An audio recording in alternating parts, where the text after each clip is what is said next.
ఆ అమ్మాయి డబ్బున్నవాడని ప్రేమించి పెళ్లి చేసుకున్నాను, నేను మోసపోయానని చెప్పి ఆ అబ్బాయి మీద అసహ్యం పెంచేసుకుని వేరే అబ్బాయితో మాట్లాడడం అయితే స్టార్ట్ చేస్తుంది. కానీ వాళ్ళ హస్బెండ్ మాత్రం చాలా పాపం ప్రేమగా ఓపిక పట్టి పట్టి పట్టి ఆ అమ్మాయికి ఎంతో చెప్పి నచ్చ చెప్పి చూస్తాడు. కానీ అమ్మాయి అయితే అస్సలు ఒప్పుకోదు.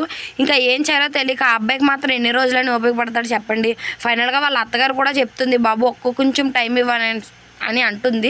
సో అబ్బాయి కూడా పాపం వాళ్ళ అత్తగారి మాటలకు విలువిచ్చి కొంతసేపు ఆగుతాడు. కానీ అమ్మాయి వాళ్ళ అమ్మ మాట కూడా విందు.